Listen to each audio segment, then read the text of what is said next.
Luang Prabang. I'm in the train station. Today I'm gonna show you how to get from China to Laos, to Luang Prabang, a city where I'm gonna spend a few days. So let's go see Laos with a fast train from China.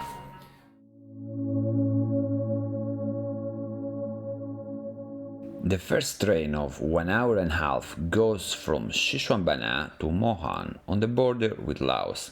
Once there, you have to get out, get a taxi and head to the border.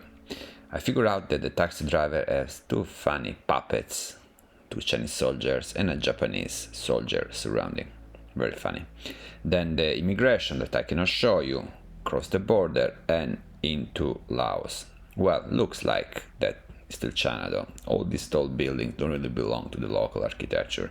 The sign that the Chinese are coming here and buying everything they can.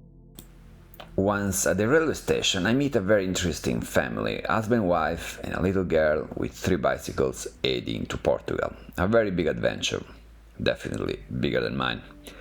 I get my ticket scanned and inside the train, 1 hour and a half more to arrive to Luang Prabang. 7 hours after my odyssey is over, Luang Prabang, kind of dusty. But the hotel is nice, really wild, real tropical forest. So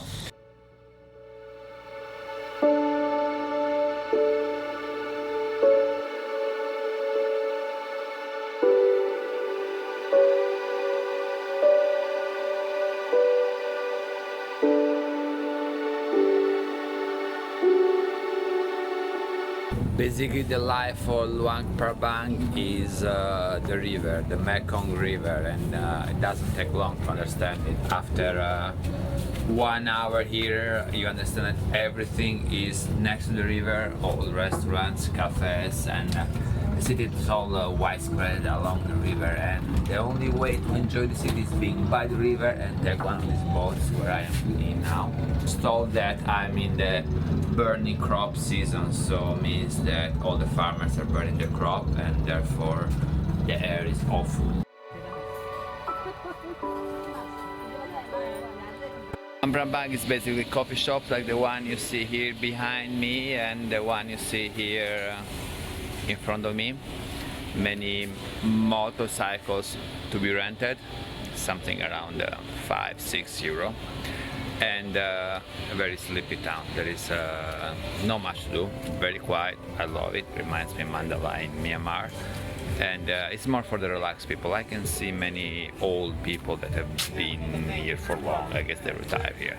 So it's a very charming, old French style little town, and let's go discover it a little more. The night market is coming, let's go eat something. The touristic night market of Luang Prabang is definitely one of the spots not to be missed. If you want to buy some souvenirs of local culture and even try some local food, all foreigner and local mingle here together. However, I figured out there is another local market where local people go. After a diet full of every kind of insects, I figured out a game where you have to throw a ring in the neck of a duck in order to win the duck. Very popular among locals. After that, I enjoy a local ice cream, a sort of cube of ice cream inside a plastic cup. Delicious, my favorite. The morning after, I want to go for a run, and I find a lot of local tourists sitting on the road for the alms-giving ceremony, a ceremony where they give some food and drinks to the local monks that come every morning to collect. Woke up early, tried to go watch a waterfall, but then I remembered that we were in the dry season and there was no water and there was no waterfall. After my morning run, I decide to go watch Guangxi Waterfall. I rent a motorcycle, 30 minutes after I arrive. Before the waterfall you can see some local bears, black bears, typical of Laos. Definitely more active than the pandas I saw in China. After that I trek up to the waterfall, you can swim inside and I go for a swim. Very refreshing, especially in such a hot day. Then up and up I go until the real highlight.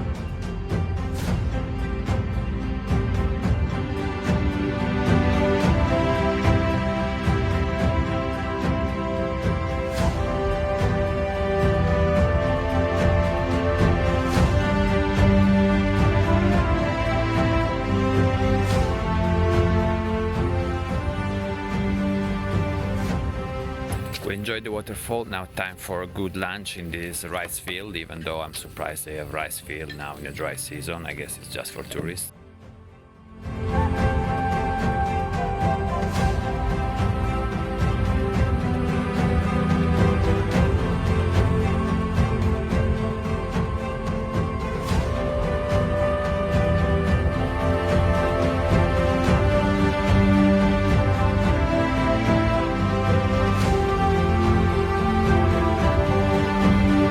Laotian cuisine takes inspiration from Indian and Thai food, often with strong flavors and combining sweet, salty, sour and spicy tastes.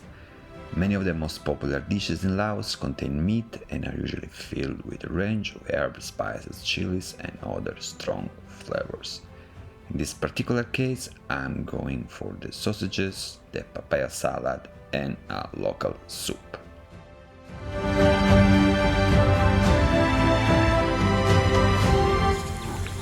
Yep.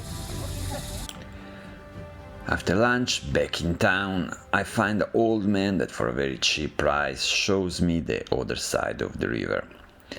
The roads are so tight that cars can't even ride on them, only motorcycles allowed. After that, a tour on the Mekong River, a classical. After the boat ride, I go for a drink at the Red Pool Sport Bar to discover the local expat community, and after that, closing with the ice cream, as always, my favorite. The day after, bike ride.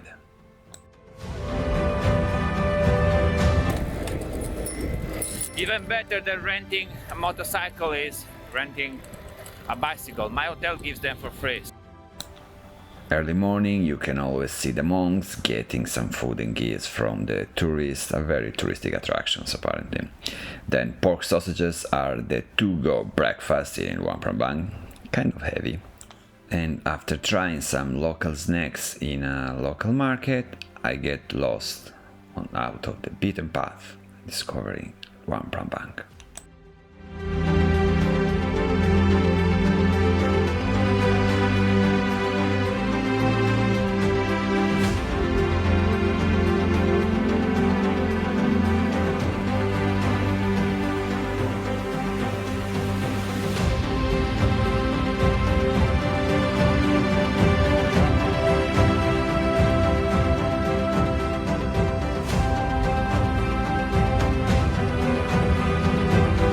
And I finished my bike ride at the Royal Museum, very interesting place.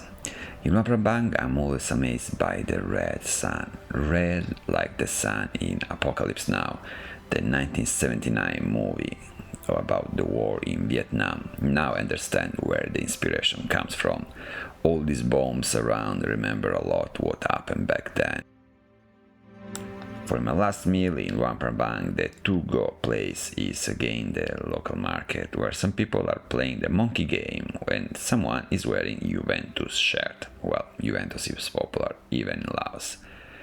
And after trying a variation of my favorite ice cream, here frozen yogurt piled in some plastic cup, very good as well, but I still prefer the old style. With that said, my top 3 dishes in Luang Prabang are number 3, the coconut cookies in caramel, number 2, the papaya salad, and number 1, the ice cream in the plastic cup. Lovely. I think I had kind of 10 of them in 2 days. Sadly, my few days in Laos are coming to the end and I will get the train back to China.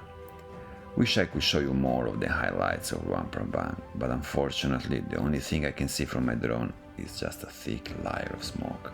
Laos today is still a very poor country, and I just hope that the new fast train can enrich the whole country, not just a tiny minority. The town of Botan on the border with China is like a Chinese city that rises from the dust, for the few Chinese that want to buy a property abroad, definitely not for the local audience. Now is the time of China, and the relationship between China and Laos are very good. What I just hope is to be back in this country with a better air pollution. And what I definitely learned this time is that every time I have to go somewhere before the rainy season, I will make sure to check the air quality.